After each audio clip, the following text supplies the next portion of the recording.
അതിൽ ആശ്വാസകരമായ ചില വിവരങ്ങൾ വരുന്നത് സംഘർഷ മേഖലയിൽ നിന്ന് കൂടുതൽ ഇന്ത്യൻ സംഘത്തെ നാട്ടിലേക്ക് എത്തിക്കാൻ കഴിയുന്നു എന്നുള്ളതാണ്. ഓപ്പറേഷൻ സിന്ധു തുടരുന്നു. അതിന്റെ ഭാഗമായി ഇന്ത്യൻ വിദ്യാർത്ഥികളുമായി 3 വിമാനങ്ങൾ കൂടി ഇന്ന് ദില്ലിയിലെത്തും. വിദ്യാർത്ഥികളെ ഒഴിപ്പിക്കുന്നതിനായി ഇന്ത്യൻ വിമാനങ്ങൾ പറത്താൻ ഇറാൻ പ്രത്യേക അനുമതി നൽകുകയും ചെയ്തിട്ടുണ്ട്. PR സുനിലിന്റെ വിശദാംശങ്ങളുമായി. സുനിൽ, എത്ര ടീം ഇപ്പോൾ എത്തിക്കഴിഞ്ഞിട്ടുണ്ട്? ഇന്നലെ രാത്രിയും ഇന്ന് പുലർച്ചെയും കൂടുതൽ സംഘങ്ങൾ എത്തുമെന്നാണല്ലോ അറിയിച്ചിരുന്നത്.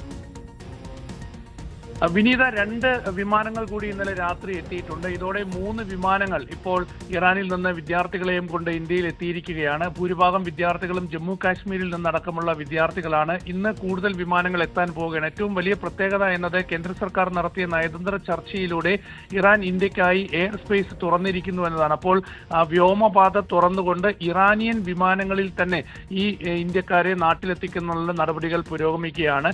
ഇന്നലെ രാത്രി ഏതാണ്ട് 12 മണിയോടെ ഒരു വിമാനവും പുലർച്ചെ 4 മണിയോടെ ഒരു വിമാനവും എത്തി. ഏതായാലും ഇനി ഇറാനിൽ നിന്നുള്ള എയർപോർട്ടുകളിൽ നിന്ന് തന്നെ വിദ്യാർത്ഥികളെ എത്തിക്കാനുള്ള നീക്കം അതിവേഗത്തിൽ പുരോഗമിക്കുകയാണ്. തെഹ്റാനിൽ നിന്ന് ഭൂരിഭാഗം വിദ്യാർത്ഥികളെയും നീക്കി എന്നാണ് ഇപ്പോൾ കേന്ദ്ര വിദേശകാര്യ മന്ത്രാലയം അറിയിക്കുന്നത്. ഇവരെ തെഹ്റാന് പുറത്തുള്ള കേന്ദ്രങ്ങളിൽ പലയിടങ്ങളിലായി ഇവർ തങ്ങുന്നുണ്ട്, സുരക്ഷിത കേന്ദ്രങ്ങളിലുണ്ട്. അപ്പോൾ അവിടെ നിന്ന് ഇവരെ വിമാനത്താവളത്തിലേക്ക് എത്തിച്ച് അവിടെ നിന്ന് തന്നെ എയർലിഫ്റ്റ് ചെയ്യാനുള്ള നീക്കങ്ങൾ പുരോഗമിക്കുകയാണ്. അപ്പോൾ ഓപ്പറേഷൻ സിന്ധു ഇറാനിൽ വളരെ വിജയകരമായി മുന്നോട്ട് പോകുന്നുവെന്ന് കേന്ദ്ര സർക്കാർ അറിയിക്കുകയാണ്. ഇതോടൊപ്പം തന്നെ ടെല്ലവീവിൽ നിന്നും ആളുകളെ ഒഴിപ്പിക്കാനുള്ള നീക്കം ഇപ്പോൾ തുടങ്ങിയിട്ടുണ്ട്.